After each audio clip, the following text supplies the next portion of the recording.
I grew up celebrating Kwanzaa. My dad would lead our daily ritual at home, and we would try to do something that day based on the principle. For Ujima, collective work and responsibility, we might go help clean up a neighborhood park. For Ujima, cooperative economics, we would buy takeout from local black-owned businesses, often a Somali restaurant in the neighborhood I grew up in Columbus, Ohio. For Nia, purpose, we might organize old family photos. My dad thought the holiday was important because it dedicated quality time to spend with the family and to talk about our black heritage when it was easy to feel disconnected from those things. I grew up in a very racially mixed context, but very far away from my family. So I had always learned that Kwanzaa was invented in the 60s by Dr. Karenga. You often hear that story when people explain Kwanzaa, but as an adult, and even in the research I did preparing for this service, I came to understand why my dad felt so connected to this holiday. Dr. Karenga developed Kwanzaa the year after the 1965 Watts riots in Los Angeles. He was a doctoral student at UCLA at the time and helped start a community group called the US Organization, US. On December 26, 1966, the US Organization celebrated the first Kwanzaa with family and friends at a private home in Baldwin Hills, LA's black middle-class neighborhood. Today, the African American Cultural Center, this little neighborhood storefront center that was part of Karenga's US Organization, it's still there, still located on Crenshaw Boulevard, right next to Baldwin Hills. And the annual Crenshaw Boulevard Kwanzaa Parade is one of the biggest Kwanzaa celebrations in the world. So my grandfather was a career Air Force officer. He was a Tuskegee Airman. So my dad grew up as a military brat. He moved around a lot. My grandfather retired and moved to LA. The family moved to LA to be near his parents. They had worked as domestic servants, having traveled and migrated from Texas.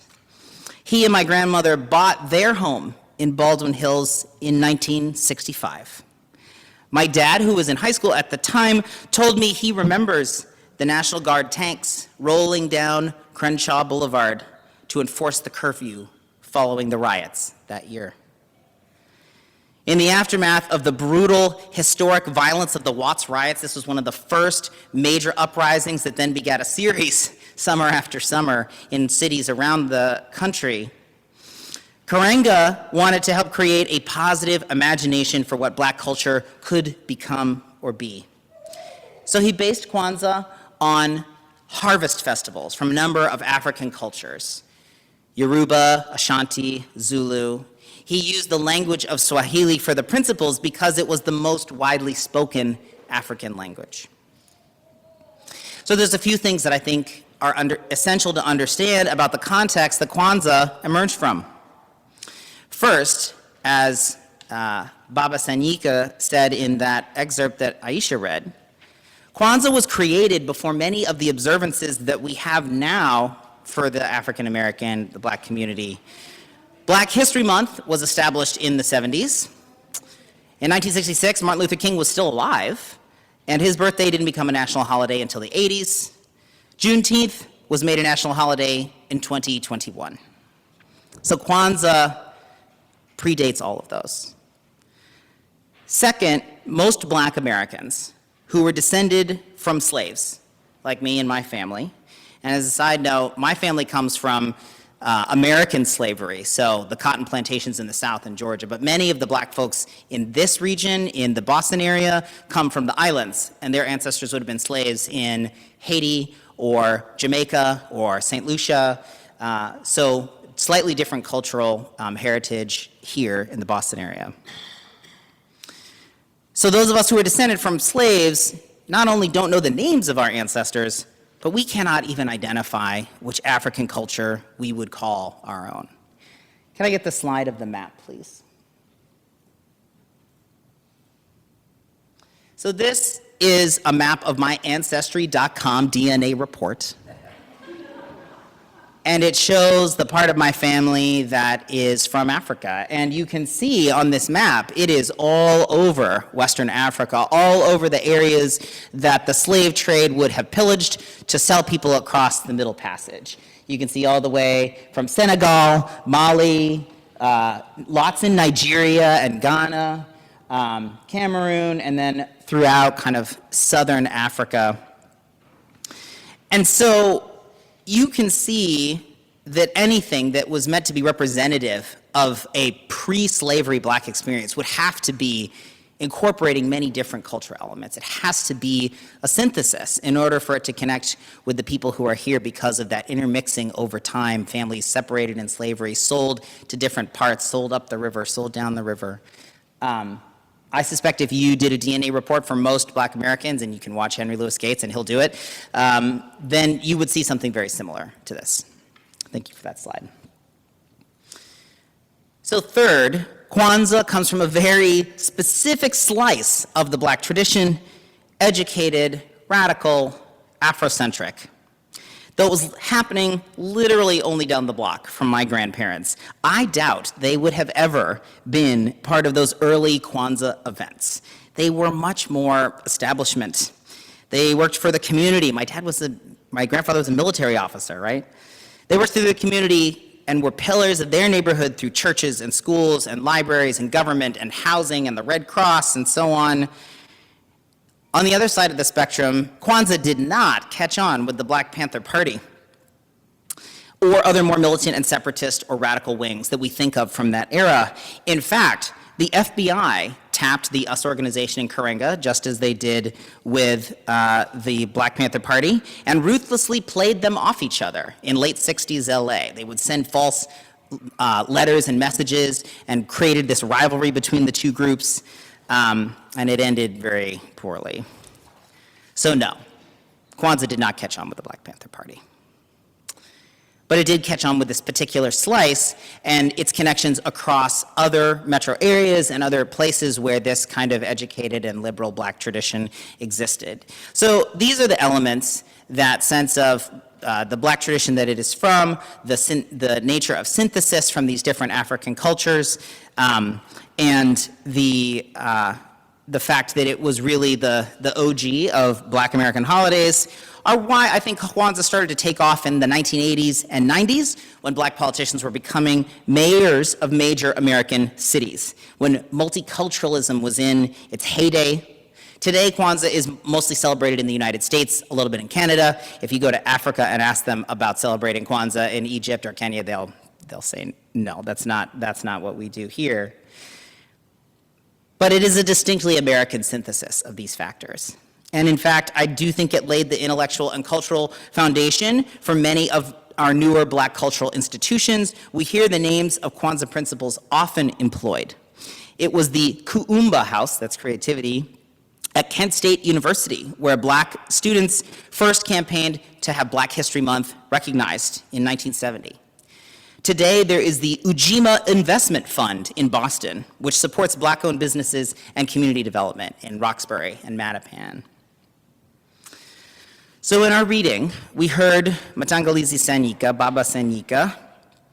He was an important leader in the Unitarian Universalist Black empowerment movement of the 1960s. He is a professor from New Orleans. He, like Karenga, was a Black humanist. That is part of why this is not a religious holiday, because Karenga himself was humanist and had all those same touchstones. Sanyika and Karenga would have had those same touchstones. They chose African names for themselves, educated intellectuals, radical in their politics, but not militant.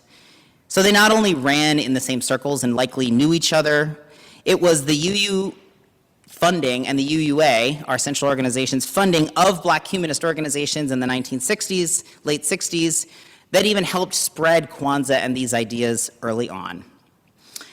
It is also important to know that Baba Sanyika left the faith for many years after the 1969 Black empowerment controversy, which is another whole sermon, but that led to hundreds of Black leaders and their white allies walking out of the faith, when the UUA balked at completing its commitment of $1 million for Black liberation due to a budget crisis.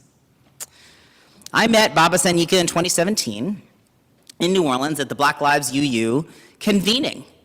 And 50 years later, this group, Black Lives UU, received a commitment from the UUA of $5 million in part to make up for the debt that was not paid in the 60s. And Black Lives UU is now a UU community, a religious community, not quite a congregation, across this country specifically for Black Unitarian Universalists, and is a modern day inheritor to this tradition.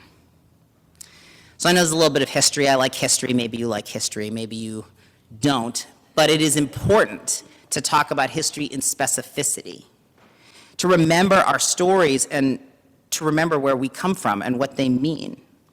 So, of course, I have to share with you a little bit more of the stories of my ancestors. Can we get the next slide, please? This is a picture of my great-great-grandfather. He's seated in the middle. His name was Hero Jasper McDonald. He was born a slave in southern Georgia. He was emancipated young, because this picture was probably taken around 1905, 1910. He and his wife, Ella, went west, and they settled in eastern Texas in a small town that was full of sharecroppers, and he ran a store. He ran a store that had a mixed customer base, and these are his children standing behind him, and he had a lot of children, and many of them went on to be very successful. He was very involved in upstanding Republican politics of Texas. This is the time when Black Americans were very much dedicated to the party of Lincoln. And in fact, in researching about Hero Jasper McDonald, I found a telegram that he had sent to Booker T. Washington for a gathering of Negro business owners in around 1900 about how he could not make it to the gathering. It was in Boston, but nonetheless wanted to show his support. Those of you who know a little bit about Black American history will know that there's a certain lineage of Booker T. Washington that is different from the lineage of W.E.B. Du Bois or certainly Marcus Garvey. I'm not going to parse all that out, but suffice it to say that that tradition was very much about playing by the rules, lifting yourself up by the bootstraps, that kind of what then became known as later as respectability politics. So that's my great-grandfather. On the left, you'll see my great-grandfather, George McDonald, Sr. He was a domestic servant, a valet, and died quite young. The next slide, please. So these are my grandparents, George McDonald and Lydia Moss McDonald. And that would have been Captain or Major George. And my grandmother was from Princeton, New Jersey, where she grew up. That's her mother that is there also, Mary Moss. She was likely mixed. She was quite light, but we don't know as much about her family. We know that some of them also came from Georgia, from the Cotton Belt. She ran a nursery school in Princeton, New Jersey, and kids from the community were there. And her husband, Simeon Moss, who would have been my great-great-grandfather, was a valet to a professor at Princeton. And they have these memories of Princeton and seeing Einstein walking around at the time, but they were also very much pillars of the community. I'm told there's a Mary Moss playground in Princeton. I haven't gone to see it, but I'm told that it's there. I can see it on Google Maps. So these are my grandparents. They would have been living in Baldwin Hills right at this time of the Watts riots and that Kwanzaa was developed. They were Presbyterian and very active in their denomination as well. All right, thank you for those slides. I have one more, slide, which is just to show you the logo of Black Lives UU. Their website is, they're on social media and so on. And I just wanted you to know and see and have an association for that group of folks. Again, another whole separate reflection, but one of our modern inheritors to this specific tradition that Kwanzaa also arises from and Black humanism. So thank you for those slides, Nick. My ancestors, and maybe yours did too, worked so incredibly hard so that I could be here today with you. It was their struggle that gave this weight and purpose. I've always loved that quote, that idea that we are our ancestors' wildest dreams, perhaps in more ways than one. But the sense of claiming, seizing future and possibility that is beyond your imagination of the day, that can only be done in community. And that's both very Kwanzaa and very UU. We celebrate Kwanzaa now, my family does, for the same reasons my family always did growing up.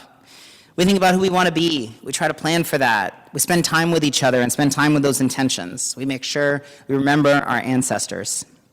It's a restful time between Christmas and New Year's. And I'll tell you that it's a very recent invention that you can go to Target and find Kwanzaa anything. The struggle of trying to track down a kinara that fit the candles that you have. I don't know if you've ever tried to locate a black candle, but unless you're in Salem in late October, it's hard to find. It's hard to find. It's hard to find these symbols and the cup and the cloth that we got from, community African fairs. That was the only place you could find it before the internet. You couldn't really order it someplace. You couldn't just go and get it. You had to go get you some Kwanzaa. So that is why we celebrate, to make space for those intentions and those commitments. The distilled, contextualized, integrated wisdom of our ancestors, born of a time of intense pain and challenge, is Kwanzaa's greatest gift. It has shaped my life in so many ways as those principles marinate in my brain and my heart over the year. They've led me to advocating for my community, volunteering, believing in myself, believing in others, working for justice, becoming an activist, and yes, even running for office. In a sense, yes, we all come from Africa, a cradle of civilization. So there is universality and wisdom for all of us in these principles, but our personal culture and stories are so important. They are what make us who we are. They are often the most powerful when they are forged in the struggle. So may the culture and stories I've shared with you today inspire you to claim your own. And if you're not Black, then that can be on any of the other 51 weeks of the year. Thank you.